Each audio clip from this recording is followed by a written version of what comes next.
Hey guys, this is going to be kind of a sidestep away from exponential functions for a minute because we're going to come right back into it tomorrow. But you need to be able to do this skill that we're going to learn today in order to do what we're going to do tomorrow. So this is sidestepping away from exponential functions. Now let's deal with this specific skill, which is factoring by grouping.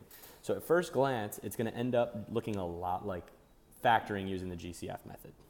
So if I look at example A, I'm going to want to factor this using the Gcf method.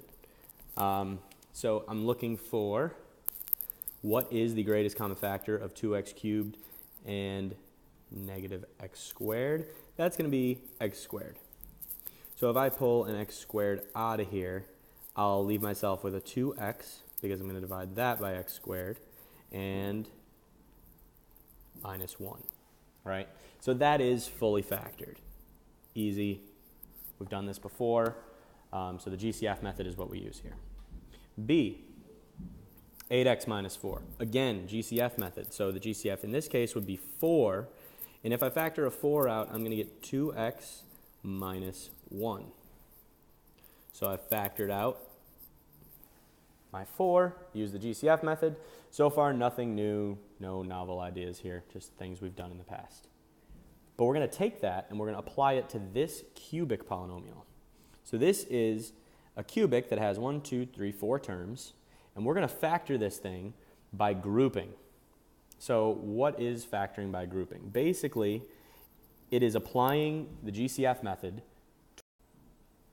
3 separate times. So you'll see why in just a second. So let me just write that down here.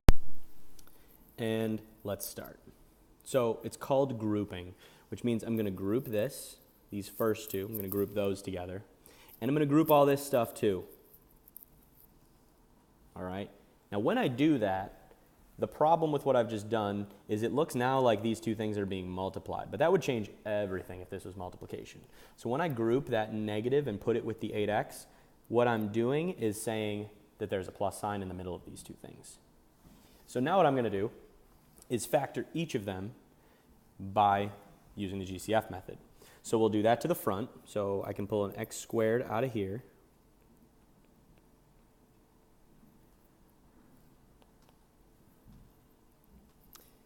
Plus, the second term is a little different than what we did last time because we've got a negative 8x and a positive 4.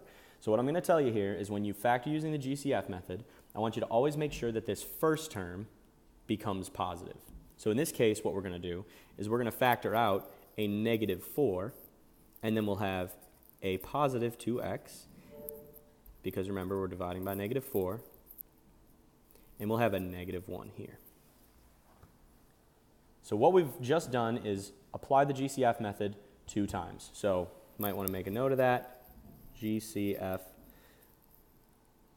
method twice. And you might want to make a reminder to yourself, let lead term be positive.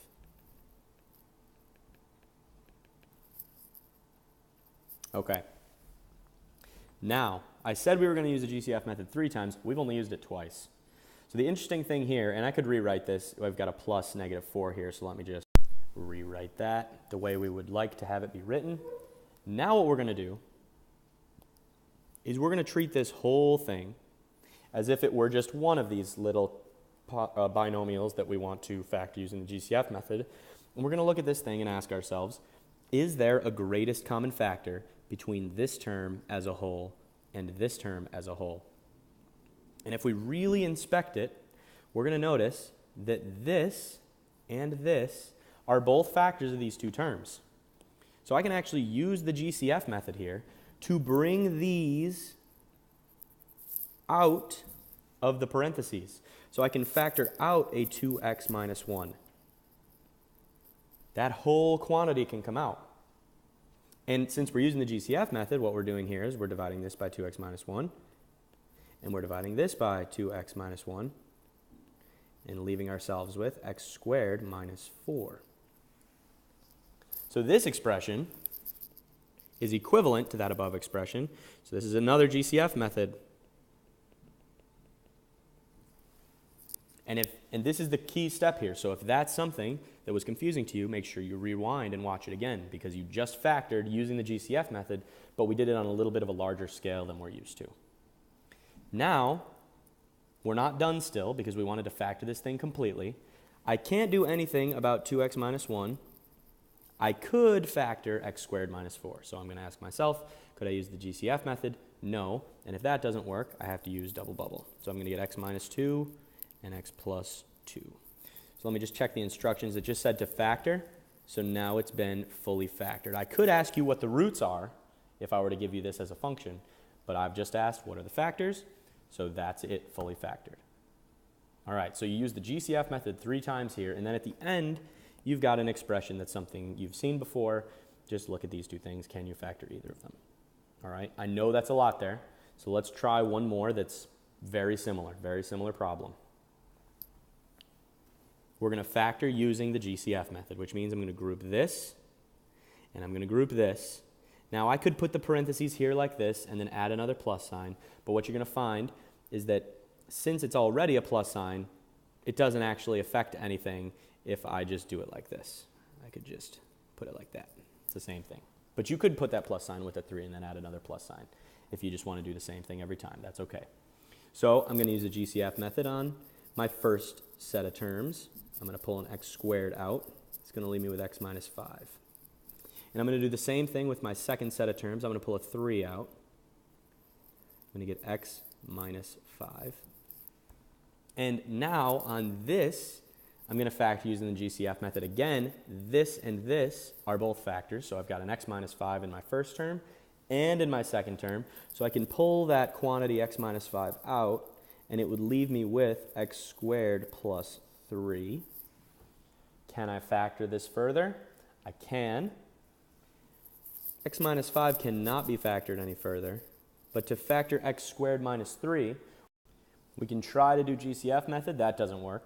We can try to do double bubble. Unfortunately, that's not going to work either. So in order to find out our final 2 factors, we're going to have to use the quadratic formula. So I plug my values into the quadratic formula, and I'm beginning to simplify. So this is going to become plus or minus the square root of negative 12 over 2. I've got to simplify that, so I've got to figure out a way to break down this negative 12. So first thing I can do is pull that I out of there, because I know that I've got a negative under a radical. That's going to be easy to deal with. Then inside here, if I do prime factorization, I'm going to get 2 squared times 3. I am going to be able to take that 2 squared out, so I'm going to be left with plus or minus 2i radical 3 over 2, which if I divide, I can cancel those 2 things. So now I just have plus or minus I radical 3. Now those are my roots.